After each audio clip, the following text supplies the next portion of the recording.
से जयराम जी बोलिए, बोलिए आप, बोलिए आप, बोलिए। धन्यवाद अध्यक्ष महोदय। मैं माननीय राज्यपाल महामहिम के अभिभाषण की सराहना करने के साथ साथ अभिभाषण के विपक्ष में कुछ बातें रखना चाहता हूं। माननीय राज्यपाल के अभिभाषण क्रम संख्या 6 में केंद्र सरकार से 1,36,000 करोड़ वापस लाने की बात कही है और सही भी है, और हर एक राज्य को उसका बाकी पैसा मिलना चाहिए, उनका हक मिलना चाहिए। लेकिन अध्यक्ष महोदय, मैं आपके माध्यम से सरकार से पूछना चाहता हूं कि राज्य के सभी बैंकों ने मिलकर 2019 से 2024 तक 5,55,018 करोड़ रुपए दूसरे राज्यों को भुगतान करने का कार्य किया है। बैंक में जो पैसा डिपॉजिट होता है वो दूसरे स्टेट को जाता है, और अगर अभी देखा जाए तो झारखंड का सीडी रेशियो मात्र 36% है, जबकि आप तुलनात्मक अध्ययन करें तो आंध्र प्रदेश का सीडी रेशियो 110 के आसपास होता है, तमिलनाडु का सीडी रेशियो 115 के आसपास होता है। और सबसे महत्वपूर्ण बात कि बैंकर समिति के अध्यक्ष माननीय मुख्यमंत्री होते हैं।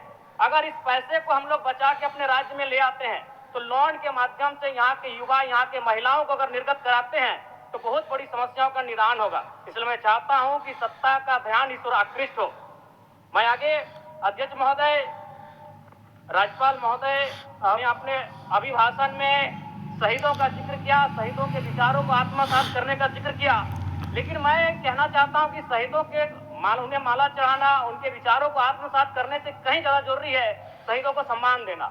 मैं एक झारखंड, चूंकि माननीय मुख्यमंत्री भी झारखंड आंदोलनकारी के सुपुत्र आज वो मुख्यमंत्री हैं, मैं भी एक झारखंड आंदोलनकारी का बेटा हूं, आज मैं विधायक के रूप में आपके बीच हूं, लेकिन आज असंख्य झारखंड आंदोलनकारी के परिवार है जो अक्षत विक्षत हो चुका है। इसलिए मैं चाहता हूं जिस प्रकार एसटी आरक्षण, ओबीसी आरक्षण और एससी आरक्षण, ईडब्ल्यूएस आरक्षण के साथ झारखंड आंदोलन की लड़ाई लड़ने वाले आंदोलनकारियों के परिवार को, आश्रितों को 5% आरक्षण की व्यवस्था की जाए, ये मैं सदन से मांग करता हूं। अध्यक्ष महोदय, थोड़ा सा और समय लूंगा। अब हो गया जयराम, जब सरकार का उत्तर होना है, अब सरकार फिर बाद में फिर सेकंड पारी में मौका मिलेगा। मान्यवर 30 सेकंड, मान्यवर 30 सेकंड।